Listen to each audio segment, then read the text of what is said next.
আমার হাবিব তুমি মাথা তোলো, নবী তুমি মাথা তোলো।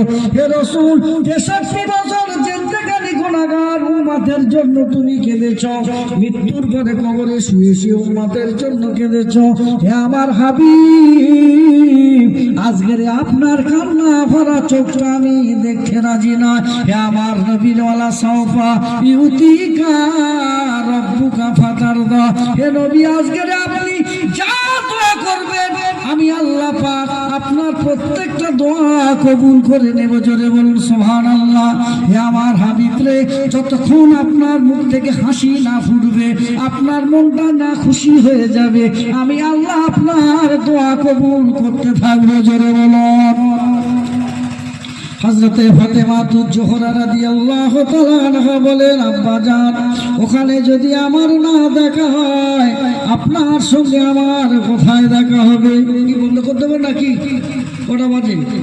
দুরূদ শরীফ আল্লাহুম্মা সাল্লি আলা সাইয়্যিদিনা মাওলানা। এই কটা একেবারে শয়তানের হেডমাস্টার এই কটা। ওয়া আলা আলি সাইয়্যিদিনা। এদের পিছনে শুধু শয়তানের চিমটি কাটছে। আজান দিলে যেমন কুকুরের পিছনে চিমটি কাটে, কুকুর ডাকে আজানের সময় সেই হয়ে গেছে, বুঝতে পারছেন? আপনারা একটু আগে আসুন, একটু আগে আসুন, বসার জায়গা করে দিন। আপনারটা আসুন, বলে মা সঙ্গের সাথী, একটু আগে আসুন। বলে মা গোরের বাতি, বলে মা বিন নাই খবরটি, বড় বলে মা দিবারাতি হিলা হিলা। এ রাস্তার উপরে বিছিয়ে দাও না, রাস্তার উপরে একটু সাইড করে বিছিয়ে দাও। লা ইলাহা ইল্লাল্লাহ, লা ইলাহা ইল্লাল্লাহ মুহাম্মাদুর রাসূলুল্লাহ। আল্লাহুম্মা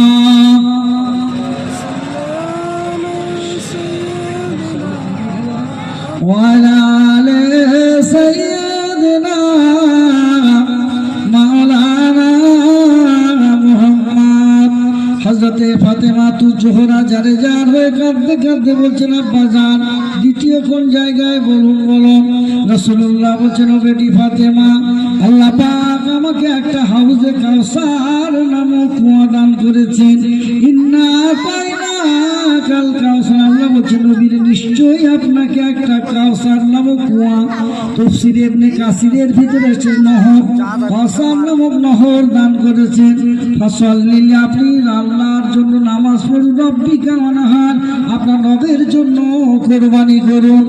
তাহলে নামাজ পড়তে বলেছে, কোরবানি করতে বলেছে। ধনীদের যা দেখো আল্লাহ ওয়াজিব করেছেন, কোরবানি তাদের করতে হবে। একটু দর্শন আল্লাহুম্মা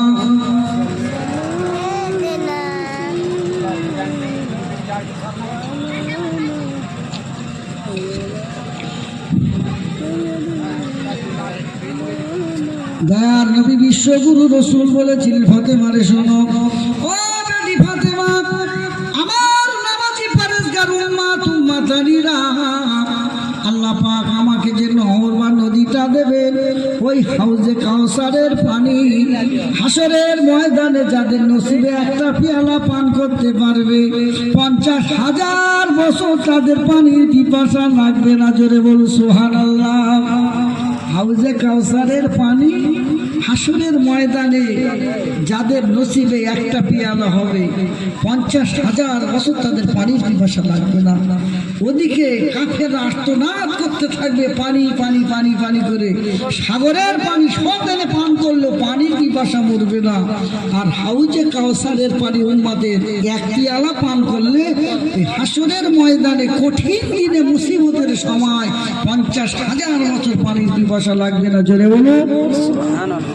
দয়ার নবী বিশ্বগুরু রাসূলের কথা শুনে ফাতেমা জারে জার হয়ে কাঁদেন, আব্বা জান ওখানে যদি আপনার সঙ্গে আমার দেখা না হয় কোন জায়গা হবে বলুন।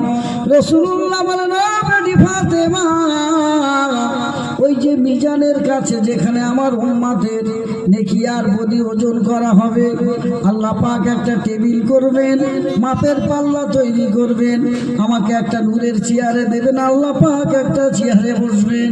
ও বেটি ফাতেমা, আমার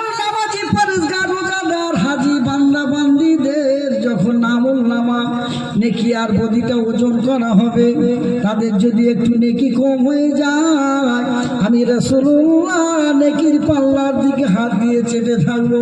আল্লাহ পাক আমার দিকে তাকাবেন, মুস্কি মুস্কি হাসবেন, বল মোহাম্মদ নিয়ে চলে যাও, ও মোহাম্মদ তোমার নামাজি রোজাদারদের নিয়ে পার করে চলে যাও, চলে যাও। হযরতে ফাতেমা তো জোরে করে, বেনামাজির কথা হচ্ছে না, নামাজি পরহেজগার রোজাদার হাজী বান্দা বান্দীদের যদি কোনো রকমের নেকি কম হয়ে যায়, আল্লাহ পাক হুকুম দেবেন, নবী পার করে নিয়ে চলে যাও, আমি তোমার হাসি মুখটা দেখতে চাই। জোরে বলুন সুবহানাল্লাহ। হযরতে ফাতেমা তু জোহরা যারে যার হয়ে কাঁদেন, আব্বা জান চতুর্থ জায়গায় কোন জায়গায় বলে দেন, বলে দেন। রাসূলুল্লাহ বলছেন, ও বেটি ফাতেমা, ওই যে পুলসিরাত, চুলের শাখা হীরের ধার, তার নিচে থাকবে জাহান্নাম, হাবিয়া জাহান্নাম। ওই জাহান্নামের কিনারায় আমি রাসূলুল্লাহ রব্বি সাল্লিম করে আল্লাহর নামের তাসবিহ পাঠ করতে থাকবো। আমার নামাজি পরহেজগার উম্মত উম্মতিদের জন্য আল্লাহ পাক ওই ছোট্ট চুলের শাঁখটা বড় সেতু হয়ে যাবে, পুলসিরাতটা সেতু হয়ে যাবে। আমার নামাজি পরহেজগার উম্মত উম্মতিরা ছুটে ছুটে ছুটে ছুটে পুলসিরাত পার হবে, আর আমি সিজদায় পড়ে কাঁদবো, রব্বি সাল্লিম বলে কাঁদতে থাকবো। আল্লাহ নবী বিশ্বগুরু রাসূল বলে, সাহাবীরা তোমরা আর একটা সুসংবাদ শুনে রেখে দাও, আমি রাসূলুল্লাহ যখন মেরাজে যাই, ইজায় একসমা সিদরাতুল মুনতাহা, যখন সিদরাতুল মুনতাহায় হাজির হয়ে গেলাম, ওইখানে যখন জিবরাইল আমাকে বললেন, হে নবী আর আমার যাওয়ার ক্ষমতা নাই, হে রাসূল সিদরাতুল মুনতাহা থেকে সূচ পরিমাণ যদি আমি আগে চলে যাই, আমি জিবরাইল আল্লাহ নূরের তাজাল্লিতে আমার ডানাগুলো পুড়ে ছাই হয়ে যাবে, আমি আর যেতে পারবো না, আপনি চলে যান, চলে যান, আপনাকে নেওয়ার জন্য আবার ফেরেশতা, অন্য ফেরেশতা আসবে। হযরতে নবী পাক বলেছিলেন, জিবরাইল রে, আমি আল্লাহর দরবারে যখন যাব, আল্লাহ পাক আমাকে যখন বলবেন, নবী তুমি চাইতে থাকো, উদুনি উদু আস্তাজিব লাকুম, হে রাসূল তুমি আমার কাছে চাও, আমি তোমাকে দিতে থাকবো। ও জিবরাইল তুমি বলো তোমার জীবনের কি কোনো আশা আছে, বলো, আমি আল্লাহর কাছে তোমার বিষয় নিয়ে সুপারিশ করব, একটু তোমার বিষয় নিয়ে আলোচনা করব। হযরতে জিবরাইল আলাইহিস সালাম বলেন, হে আমার নবী পাক, হে রাসূল, হে মুহাম্মদ, আমার জীবনের একটাই মাত্র আশা আছে, একটাই মাত্র তামান্না আছে, আপনি একটু আল্লাহর কাছে বলবেন, আমি জিবরাইল যদি আপনার উম্মতের কোনো উপকার করতে পারি, কাল কিয়ামতের ময়দানে হাসরের দিনে পুলসিরাতটা হবে চুলের শাঁখা হীরের ধার, ওতে চুম্বক লাগানো থাকবে, কাপড় দিয়ে টেনে টেনে জাহান্নামে নিয়ে যাবে, আর মুমিন নামাজীদের জন্য বড় সেতু হয়ে যাবে।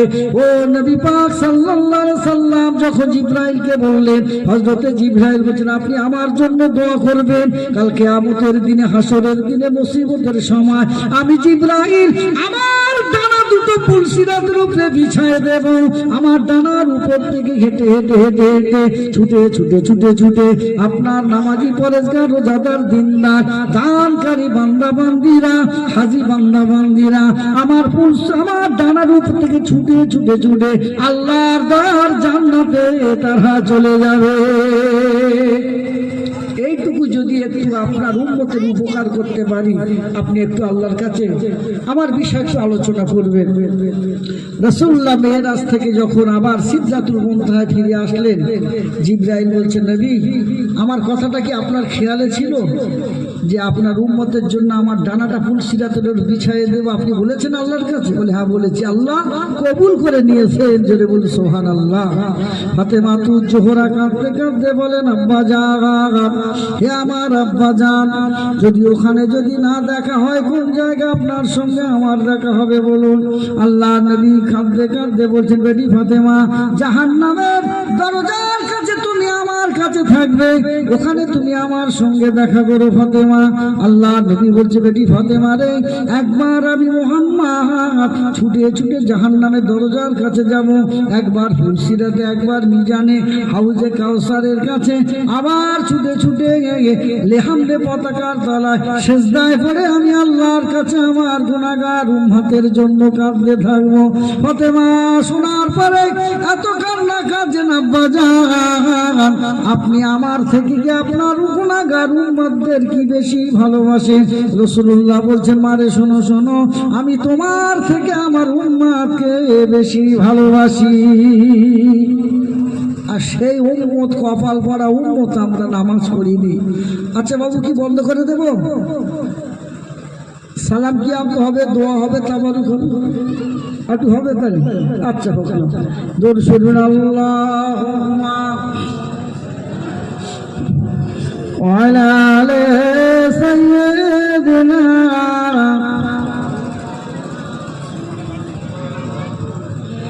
पैगंबर की रोजा देखा दे खुदाया, गरीबों कद से मिला दे खुदाया, शराबे मोहब्बत पिला दे खुदाया, पैगंबर की रोजा देखा दे खुदाया। अल्लाहुम्मा व अला आलि सय्यिदिना মাওলানা মুহাম্মদ। আল্লাহর নবী বিশ্বগুরু রাসূলের যেদিন ইন্তেকালের সময় হয়ে গেছে, আল্লাহ পাক রব্বুল আলামিন আজরাইলকে বলছেন, আজরাইল তুমি যাও। ও আজরাইল, আমার নবী পাকের বিনা অনুমতি, বিনা পারমিশনে তুমি তার ঘরেতে ঢুকবে না। আজরাইল কার পারমিশন নেই? এ পর্যন্ত যত নবীর ইন্তেকাল হয়ে গেছে, বড় কাফের বাদশার ইন্তেকাল হয়েছে, তাদের পারমিশন নিয়েছে ঘরে ঢোকার জন্য। আজরাইল কার পারমিশন নেবে না, কিন্তু নবী পাকের পারমিশন ছাড়া ঘরের ভিতরে ঢুকতে পারবে না আজরাইল। আল্লাহ স্বয়ং তিনি হুকুম জারি করে দিলেন যে আমার নবীর বিনা পারমিশনে সেখানে ঢুকবে না। হযরতে আজরাইল আলাইহিস সালাতু ওয়াস সালামকে আল্লাহ পাক জানিয়ে দেন, আজরাইল শোনো, আমার নবীর পারমিশনে তুমি ঢুকবে। ঢোকার পরে যদি আমার রাসূল দুনিয়ার বুকে তিনি থাকতে চায়, তুমি চলে আসবে। আর নবী যদি বলে না থাকবো না, তাহলে তার জানটা আসানির সঙ্গে কবজ করে নিয়ে আমার সঙ্গে তার সাক্ষাৎ হবে। জোরে বলো। হযরতে আজরাইল আলাইহিস সালাতু ওয়াস সালাম এসে রাসূল পাকের দরজার কাছে, পাঁচিলের দরজার কাছে এসে যখন হাজির হয়ে যায়, আসসালামু আলাইকুম ইয়া আহলান নবুওয়াত ওয়া মাদায়েনা রিসালা। হে নবীর আহলিয়াতরা, হে নবীর পরিবার পরিজনেরা, আমি একটা বিদেশি মুসাফির এসেছি, আমি রাসূলুল্লাহর সঙ্গে একটু দেখা করতে চাই, আমি দয়ার নবীর সঙ্গে একটু দেখা করতে চাই। ফাতেমা তু জোহরা বলছেন, হে বিদেশি মুসাফির, আপনি চলে যান, চলে যান, আমার আব্বা জানের অবস্থা বড় ভালো নয়। আবার আজরাইল আবার অনুমতি নিলেন, ফাতেমা আবার বললেন চলে যান, আমার আব্বা জানের অবস্থা ভালো নয়। তখন দয়ার নবীর মোবারক মুখটা একবার সবুজ বর্ণ, একবার নীল বর্ণ, হলুদ বর্ণ হয়ে যাচ্ছে। আল্লাহর নবী বলছেন, ইন্না লিল্লাহি ইন্না সাখারাল মাউত, আল্লাহ এই মউতের কষ্ট থেকে আমাকে হেফাজত করুন। আল্লাহু আগফিরুলি ওয়ারহামনি ওয়ালহিকনি বিরফিকিল আলা, আল্লাহ আপনি আমার উপরে রহম করুন, দয়া করুন, আল্লাহ তোমার দিদার নসিব আমাকে করিয়ে দেন। অবিশ্বাসিত অবস্থায় দোয়া পড়ছেন। আজরাইল এসে দ্বিতীয়বার যখন আওয়াজ দিলেন, যেন তামাম মদিনাটা ভূমিকম্প হয়ে যায়। রাসূলুল্লাহ সাল্লাল্লাহু আলাইহি ওয়াসাল্লাম বলে, ফাতেমা, ও ফাতেমা, ওটা পৃথিবীর এমন কোন মানুষ নয় হলো আজরাইল যে ছোট বাচ্চাকে তার মায়ের কোল থেকে নিয়ে চলে যায়, মা থাকে তার বাচ্চা চলে যায়, বাচ্চা থাকে মাও চলে যায়, এতিম বানিয়ে দেয় সেই আজরাইল। ও ফাতেমা, আসতে বলো। হযরত আজরাইল আলাইহিস সালাতু ওয়াস সালাম যখন এসে হাজির হয়ে যায়, আল্লাহর নবীর মোবারক মাথার কাছে দাঁড়িয়ে সালাম দিলেন। সালাম দেওয়ার পরে আজরাইল বলছেন, ইয়া রাসূলুল্লাহ, ইয়া হাবিবাল্লাহ, আল্লাহ পাক আমাকে পাঠিয়েছেন, আপনি যদি আল্লাহর মেহমান হতে চান, আল্লাহর দিদারে যদি আপনার মনটা চায়, তাহলে আপনার জানটা কবজ করে নিয়ে যাব। আর আপনি যদি দুনিয়া থাকতে চান, আমি আপনার ছেড়ে চলে যাব। রাসূলুল্লাহ বলছেন, আজরাইল যাও আমার ভাই জিবরাইলকে আমার কাছে একটু ডেকে আনো। সে আজকের আমার জীবনে 24,000 বার আমার কাছে এসেছে, আর আমার মৃত্যুর সময় জিবরাইল আজ কোথায় গেল? জিবরাইলের সঙ্গে আমার কিছু কথা আছে, যাও জিবরাইলকে ডেকে আনো। আজরাইল আবার চলে যান। হযরতে জিবরাইল এসে হাজির হয়ে যায়, নবী পাককে সালাম দিলেন, ইয়া রাসূলুল্লাহ, ইয়া হাবিবাল্লাহ, আপনি যে আল্লাহর দরবারে মেহমান হবেন, আপনার ইজ্জত রাজিমের জন্য আল্লাহ পাক 7টা জাহান্নামের আগুন ঠান্ডা করে দিয়েছে, 8টা জান্নাত সুসজ্জিত করা হয়েছে। আর জান্নাতের ভিতরে 1 লাখ মতন্তরে 2,24,000 পয়গম্বর, নবী, রাসূলগণ, ওলিয়া উলিয়াগণ, তামাম ফেরেশতাগণ আপনার নামের ঝান্ডা নিয়ে জান্নাতটা স্লোগান দিতে চলেছে। জান্নাতটা সুসজ্জিত করা হয়েছে, তামাম জান্নাতের সমস্ত দিকে আপনার নামের তাসবিহ চলছে। আপনি কি খুশি হলেন না? খুশি হলেন না? দয়ার নবী বলছেন, জিবরাইল, আমি খুশি হলাম না। ও জিবরাইল, আমার পরে আমার উম্মতদের উপায় কি হবে? আনা নবী বাদি, আনা খাতামান নবী, আমি হলাম শেষ নবী, আমার পরে আর কোন নবী আসবে না। ও জিবরাইল, তুমি চলে যাও। তুমি যে সুসংবাদ দিয়েছো নিশ্চয়ই আনন্দদায়ক খুশির সংবাদ, কিন্তু আমি ওতে খুশি হতে পারলাম না। আমার পরে আমার উম্মতের দেখাশোনার দায়িত্বটা জান্নাতের দ্বার ভাইটাকে গ্রহণ করবে। জিবরাইল আলাইহিস সালাতু ওয়াস সালাম আবার আল্লাহর দরবারে চলে যান। রব্বুল আলামিন আপনার নবীকে এত সুসংবাদ দিলাম, খুশির সংবাদ দিলাম, নবী কোনোটাই খুশি হলেন না। বারবার বলছেন, আমার গুনাহগার উম্মত, আমার গুনাহগার উম্মত, আমার উম্মত। আল্লাহ পাক বলছেন, জিবরাইল রে, তুমি চলে যাও। আমার নবীর ইন্তেকালের পরে তার নামাজি, পরেশগার, রোজাদার, দিনদার, হাজী বান্দা বান্দীদেরকে আমি আল্লাহ পাক তাদের জান্নাতের দায়ভারটা নিজে হাতে গ্রহণ করলাম। আল্লাহ নবী এই সুসংবাদটা শুনলেন। জিবরাইল এসে যখন নবীর কাছে বললেন, নবী পাক সাল্লাল্লাহু আলাইহি সাল্লাম বললেন, আনা তাবা কলবি, ও জিবরাইল, আমার কলবটা ঠান্ডা হয়ে গেছে, অন্তরটা ঠান্ডা হয়ে গেছে। আজরাইল, তুমি এবার তোমার কাজটা শুরু করো। আমার জীবনের শেষ পর্যন্ত আমার নামাজি, পরেশগার, রোজাদার উম্মত উম্মতিদেরকে আমার আল্লাহর হাতে দিয়ে আমি মুহাম্মদ পর্দা দিয়ে চলে যাচ্ছি। জোরে বলুন সুবহানাল্লাহ। আজরাইল যখন আল্লাহর নবীর মুবারক সিনাতে হাত দিলে, রাসূল বলছে, আজরাইল হাতটা নামিয়ে নাও, আজরাইল হাতটা নামিয়ে নাও।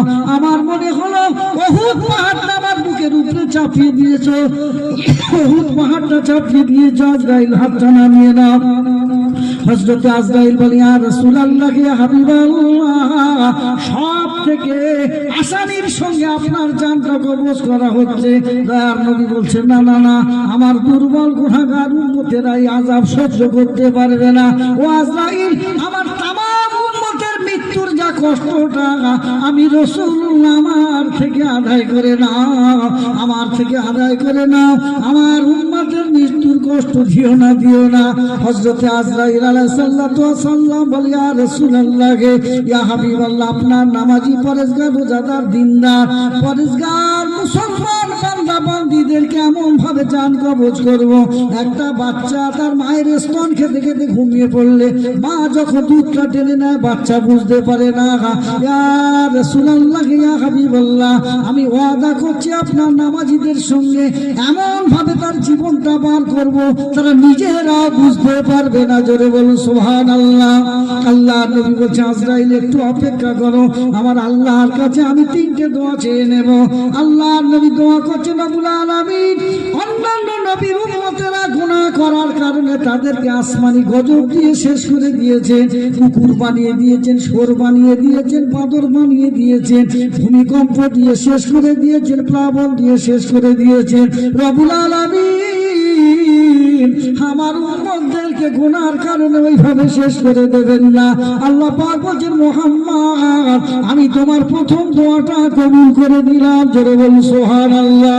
আবার দয়ার নবী দোয়া করছেন রব্বুল আলামিন আমার ইন্তেকালের পরে, আমি পর্দা নেওয়ার পরে আমার নামাজি পরেজগার উম্মত উম্মতিদেরকে আর গুনাহগার উম্মত উম্মতিদেরকে আমলনামায় সপ্তাহে একবার করে আমার কবরে দেখাতে হবে। যাদের নেকি আছে আমি শুকর করব, যাদের গুনাহ বেশি আছে আমি মদিনার কবরে শুয়ে শুয়ে আমি রাসূলুল্লাহ তাদের জন্য মাগফিরাত করব। আল্লাহ পাক বলে হে আমার নবী, হে আমার হাবিব রে, আমি তোমার দ্বিতীয় দোয়াটা কবুল করে নিলাম। আল্লাহ নবী 3 নম্বর দোয়া করছেন রব্বুল আলামিন, আর রব্বুল আলামিন কাল কিয়ামতের ময়দানে দুনিয়ার জমিনে সমস্ত নবীরা তাদের দোয়াগুলো তারা দুনিয়া থেকে তারা নিয়ে নিয়েছে, আপনার কাছে চেয়েছে, আপনি তাদের কবুল করেছেন। আমি আমার উম্মতের জন্য একটা দোয়া চাই না, কাল কিয়ামতের দিনে মুসিবতের সময় আমি মুহাম্মদ যা দোয়া করব আমার প্রত্যেকটা দোয়া আপনার কবুল করতে হবে। আল্লাহ পাক রব্বুল আলামিন জানিয়ে দিল হাবিব রে, হে আমার নবী রে, আমি তোমার কিয়ামতের দিনে সমস্ত দোয়া কবুল করে নিয়ে তোমার মলিন মুখটা চোখ ভরা পানি হাসি ফুটিয়ে দেব, জোরে বলো। যাকে এই পর্যন্ত থাক নাকি 8 ঘন্টা এ তো মহা মুসিবতে ফেলেছে। আরে বাবা তা 8 ঘন্টা এখন অনেক, আমি 11টা 20 হয়ে গেছে, আবার কতক্ষণ হবে? দর্শন বলে আল্লাহুম্মা ওয়া আলা আলি সাইয়্যিদিনা মাওলানা মুহাম্মদ ওয়া আমিনা তোমার ঘরে নূরের আলো জানলোকে চন্দ্র সূর্য হার মানিল সেই নূরেরই জ্যোতিতে। আল্লাহুম্মা বাবারা উঠো না, বসো বসো বসো বসো, 8 ঘন্টার ওয়াজ ইনশাআল্লাহ হয়, বসো বসে বসো। দরুদ আল্লাহুম্মা দরুদ শরীফ, এতগুলো মানুষ দরুদ শরীফ পড়ছে, কলা গাছের উপরে ওঠে নাকি দরুদ শরীফ বলে? যে নবী আমাদের আল্লাহর হাতে শপথ করতে গিয়ে না, সেই নবীর জন্য দরুদ শরীফ পড়বো? হ্যাঁ, এ যেন গলার ভেতর থেকে সুজি বাল্লি খেয়ে আওয়াজ হচ্ছে। দরুদ শরীফ পড়ুন। আল্লাহুম্মা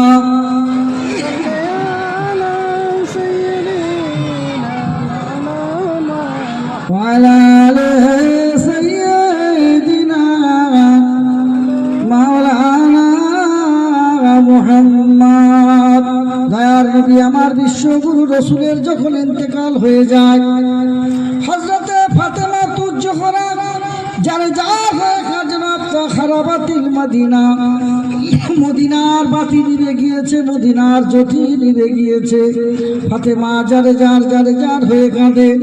রাসূলুল্লাহর যখন ইন্তেকাল হয়ে যায়, হযরত আবু বকর সিদ্দিক সে সময় তিনি নবী পাকের কাছে ছিলেন না, মদিনার অনতি দূরে ছিলেন। আবু বকরের কাছে যখন খবর পৌঁছে যে আবু বকর রাসূলুল্লাহর দুনিয়ার বুকে বেঁচে নাই, আল্লাহর নবীর ইন্তেকাল হয়ে গেছে, রাসূলুল্লাহ পর্দা নিয়ে চলে গিয়েছে, আবু বকর কাঁদতে কাঁদতে কাঁদতে কাঁদতে যখন ছুটে ছুটে আম্মা জান আয়েশার কাছে হাজির হয়ে যায়, ও আয়েশা, আমি রাসূলুল্লাহ শেষ জীবনে আমি একটু থাকতে পারলাম না, আল্লাহ নবী আমার সঙ্গে কত কথা বলতেন, জীবনের শেষ সময় আমি থাকতে পারলাম না, ও আয়েশা আমাকে একটু হুকুম দাও, অনুমতি দাও, আমি রাসূলুল্লাহর চাঁদ মুখটা একটু দেখতে চাই। আম্মা জান আয়েশা সিদ্দিকা যখন হুকুম দিলেন, আবু বকর সিদ্দিক গিয়ে ঘরে হাজির হয়ে যায়। আমার নবী পাকের মাথার কাছে গিয়ে আবু বকর সিদ্দিক সালাম দিলেন। সালাম দেওয়ার পরে মুখের কাপড়টা সরিয়ে দিয়ে একবার আল্লাহর নবী ডান দিকের মুখে, একবার বাম দিকের মুখে চুম্বন দিতে শুরু করেন।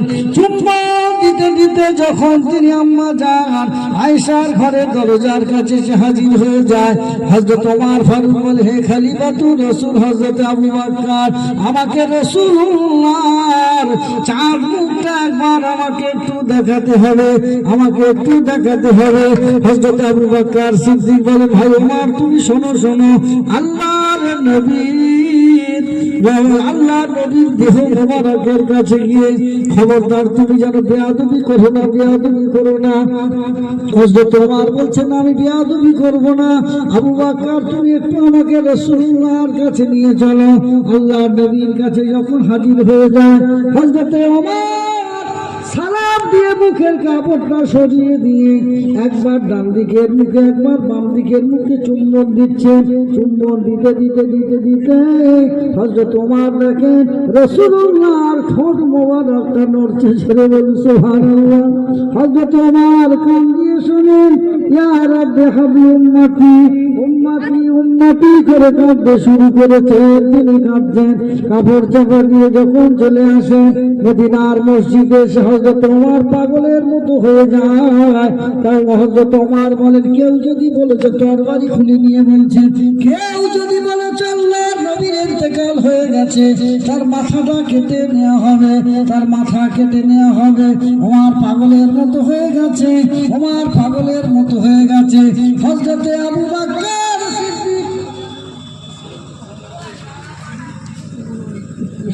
হযরত আবু বকর মদিনার মসজিদে অনতি দূরে দাঁড়িয়ে কোরআন পাকের একটা আয়াত পাঠ করলেন, ওমা মুহাম্মাদুন ইল্লা রাসূলুন ক্বাদ খালাকনা মিন ক্বাবলিহির রাসূল আফাইন মাতা। এমন করে যখন কয়েকবার এই কোরআনের আয়াতটা পাঠ করলেন, ওমর ফারুকের কানে যখন এই আওয়াজটা পৌঁছে যায়, ছুটে ছুটে এসে আবু বকর সিদ্দিককে জড়িয়ে ধরে বলছেন, আবু বকর রে, আপনি যদি কোরআনের আয়াতটা না পড়তেন আমি পাগল হয়ে যেতাম। এর মানে হলো যারা নবী পাককে নবী বলে মানে, নবী তাদের জন্য পর্দা নিয়ে চলে গিয়েছে। এর আগে সমস্ত নবীরা তারা পর্দা নিয়ে চলে গিয়েছে, আমাদের নবী পর্দা নিয়ে চলে গিয়েছে। এমন করে আবু বকর যখন কোরআনের আয়াত পাঠ করেন, ওমর ফারুক এসে জড়িয়ে ধরে বলছেন, আবু বকর রে, আপনি যদি কোরআনের আয়াতটা না পাঠ করতেন আমি ওমর পাগলের মতো হয়ে যেতাম, দেওয়ানা হয়ে যেতাম। সেই আবু বকর সিদ্দিক রাসূলুল্লাহর পরে যখন তিনি খলিফা হলেন, 2 বছর 3 মাস তিনি খলিফা ছিলেন, 2 বছর 3 মাস। তো আবু বকরের ইন্তেকালের আগে ছেলেদের জিজ্ঞাসা যায়, ছেলেরা আমি খলিফা হওয়ার আগে আমার কতটা সম্পদ ছিল আর খলিফা হওয়ার পরে কতটা সম্পদ হচ্ছে সেইটা বলো।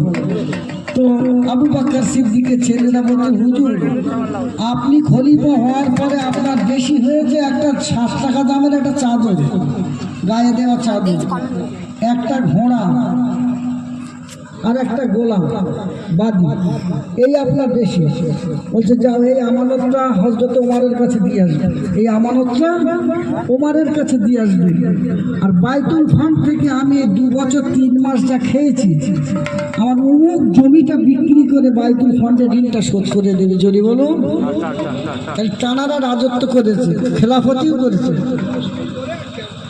আচ্ছা ঠিক আছে। হযরত আবু বকর ইন্তেকালের সময় যখন হয়ে গেছে, শেরে খোদা আলীকে ডেকে বলছেন, আলী রে তুমি শোনো, আমি আবু বকর যখন আমার ইন্তেকাল হয়ে যাবে, ও আলী আমার জীবনের বড় আশা রাসূলুল্লাহর পাশে আমার থাকার ইচ্ছা বড়। তবে আলী রে তুমি শোনো, আমার ইন্তেকালের পরে গোসল দিয়ে কাফন পরিয়ে আমার লাশ মোবারকটা রাসূলুল্লাহ রওজার কাছে দরজার কাছে রেখে দেবে। আমি আবু বকর যদি দয়াল নবীকে ভালোবেসে থাকি, আবু বকরের জন্য রওজার দরজাটা আস্তে আস্তে খুলে যাবে। জোরে বলুন সুবহানাল্লাহ। ও ও আলী যখন আমার জন্য রাসূলুল্লাহর রওজার দরজাটা খুলে যাবে তখন আমাকে জান্নাতুল বাকিতে দাফনের ব্যবস্থা করো। আর আবু বকরের জন্য যদি রওজার দরজাটা না খুলে যায় জান্নাতুল বাকিতে আমাকে দাফনের ব্যবস্থা করে দিও। হযরত আবু বকর সিদ্দিক 2 বছর 3 মাস খেলাফতের পর যখন ইন্তেকাল হয়ে যায় আবু বকর সিদ্দিকের লাশ মোবারকটা গোসল দিয়ে কাফন পরিয়ে আল্লাহর নবী রওজার দরজার কাছে আবু বকরের লাশটা রেখে দিলেন। দেওয়ার পরে হযরত আলী রাদিয়াল্লাহু তাআলা আনহু দয়ার নবীর মাথা মোবারকের কাছে গিয়ে সালাম দিলেন।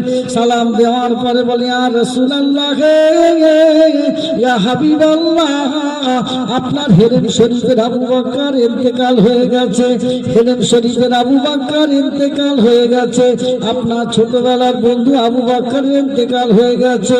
ইয়া রাসূলুল্লাহ ইয়া হাবিবাল্লাহ আপনার হিজরতের বন্ধু আবু বকরের ইন্তেকাল হয়ে গেছে। আবু বকরের জন্য যেন রওজার দরজাটা খুলে যায়। আল্লাহর নবী আমার বিশ্ব রাসূল আমার যখন তিনি হেরেম শরীফে মক্কা শরীফে এক সময় ফাস্তাহু বিমা তুমারুন ওয়া আরিদু আনিল মুশরিকিন মুশরিকদেরকে যখন দ্বীনের দাওয়াত দিয়েছিলেন মক্কার কাফেররা আল্লাহর নবীর উপরে চড়া হলেন, রাসূলকে এত প্রহার করলেন, এত মার মারলেন, আবু বকর দেখে থাকতে পারলেন না। আল্লাহর নবীর দেহ মোবারকের উপরে আবু বকর শুয়ে পড়লেন। সাহাবীরা দয়ার নবীকে নিয়ে চলে যান। আল্লাহর নবীকে নিয়ে সাফা পর্বতের পাদদেশে সাহাবী আকরামার বাড়িতে দয়ার নবীকে নিয়ে চলে যায়। আবু বকরকে মক্কার কাফেররা এত মারল, আবু বকর মরে গিয়েছে, আবু বকরের ইন্তেকাল হয়ে গেছে, মরে গিয়েছেন বলে ফেলে রেখে সবাই চলে যায়। মাগরিবের পরে কিছু রাত হয়ে যায়। আবু বকর সিদ্দিকের আম্মা জান আর একটা মেয়ে ছেলে গোপনে মুসলমান হয়েছিলেন, তারা দুজনে এসে আবু বকর সিদ্দিকের কাছে এসে হাজির হয়ে যায়। আবু বকরের আম্মা জান বলেছিলেন, আম্মা হে আমার কলিজার টুকরা আবু বকর, বাবা তুমি ওঠো। তখন আবু বকরের সমস্ত দেহ রক্ত ঝরানি ঝরছে, সমস্ত দেহটা ফুলে ফেটে রসানি ঝরতে শুরু করেছে, মুখের আকৃতিটা বেআকৃতি হয়ে গেছে। আবু বকরকে কোন রকম নিয়ে যখন ঘরে চলে যায় আবু বকর সিদ্দিকের আম্মা জান নিয়ে চলে যান। আবু বকর সিদ্দিকে বলছে, বাবা আবু বকর তুমি কিছু খেয়ে নাও, কিছু খেয়ে নাও। আবু বকর বলেছিলেন, আম্মা জান আমার নবী পাককে আমি যতক্ষণ পর্যন্ত আবু বকর আমার চর্ম চোখে না দেখবো আমার রাসূলুল্লাহ খেয়েছেন কিনা, যতক্ষণ না আমি শুনবো আমি আবু বকর পানি পর্যন্ত গ্রহণ করব না। উনি মরে যাচ্ছে, এদিকে মরা বলে ফেলে চলে গিয়েছে কাফেররা। মা এসে দিয়ে বাড়ি গেছে, বলছেন আমার নবীকে আমি চোখে দেখবো, তিনি কিছু খেয়েছেন কিনা, না খেলে আমিও খাবো না। মা আমাকে রাসূলুল্লাহর কাছে নিয়ে চলো, আমাকে আল্লাহর নবীর কাছে একটু নিয়ে চলো। আবার দুজনে মিলে ধরে দুটো বগলের ভিতরে হাত দিয়ে লেপটে লেপটে যাচ্ছেন, ভালো করে পা ফেলতে পারে না। সাফা পর্বতের পাদদেশে আকরামার বাড়িতে আল্লাহর নবীর কাছে নিয়ে চলে যান। হযরত আবু বকরকে দেখে দয়ার নবী আবু বকরকে চিনতে পারেন না, মুখগুলো বড় হয়ে গেছে, ফেটে গেছে, ফুলে গেছে, রসানি ঝরছে। আল্লাহর নবীর দিকে লক্ষ্য করে আবু বকর সিদ্দিক বলে না, ইয়া রাসূলুল্লাহ ইয়া হাবিবাল্লাহ আপনি কি আমাকে চিনতে পারলেন না? আমি হলাম আপনার হেরেম শরীফের আবু বকর, আমি হলাম আপনার হেরেম শরীফের আবু বকর। ইয়া রাসূলুল্লাহ ইয়া হাবিবাল্লাহ আপনি কি আমাকে চিনতে পারলেন না? এমন যখন বললেন আল্লাহর নবী ছুটে ছুটে আবু বকরকে জড়িয়ে ধরলেন। দয়ার নবীর মুখের থুতুগুলো নিয়ে আবু বকরের ক্ষত স্থানে লাগিয়ে দিলেন। দেওয়ার সঙ্গে সঙ্গে ওষুধের মতো ভালো হয়ে যায়। আবু বকরের সমস্ত দেহের ফলা রসানি রক্তগুলো বন্ধ হয়ে আবু বকর সুস্থ হয়ে যায়। জোরে বলুন সুবহানাল্লাহ। এমন করে রাসূলুল্লাহ সাল্লাল্লাহু আলাইহি সাল্লামের মাথা মুবারকের কাছে দাঁড়িয়ে দাঁড়িয়ে শেরে খোদা আলী কাঁদতে শুরু করেছে, ইয়া রাসূল রাসূলুল্লাহকে ইয়া হাবিবাল্লাহ, আপনার ছোটবেলার বন্ধু হেলেন শরীফের বন্ধু, আপনার হিজরতের বন্ধু আবু বকরের ইন্তেকাল হয়ে গেছে। আবু বকরের জন্য রওজার দরজাটা যেন খুলে যায়, এমন করে হযরত আলী রাদিয়াল্লাহু তাআলা আনহু কাঁদতে কাঁদতে দোয়া করছেন। দোয়া করতে করতে করতে করতে দেখেন হঠাৎ আবু বকরের জন্য আল্লাহ নবী রওজার দরজাটা খুলে যায়। প্রেম ভালোবাসা কার নাম বলে? এর নাম হলো প্রেম, এর নাম হলো ভালোবাসা, এর নাম হলো মহব্বত। আবু বকরের জন্য রওজার দরজাটা আস্তে আস্তে খুলে গেল। আবু বকরের কবরটা রাসূলের কবরের পাশে দেয়া হলো। জোরে বলুন সুবহানাল্লাহ। আমার নবী পাকের মহব্বত ভালোবাসা আমাদের প্রত্যেকের প্রয়োজন, সেটা যদি না থাকে বেকার হয়ে যাবে জিন্দেগানি। আমি আপনাদের ছেলে ভাই হিসেবে যতটুকু আলোচনা করেছি, যদি বলার ভিতরে ভুল ত্রুটি হয়ে থাকে আপনারা মাফ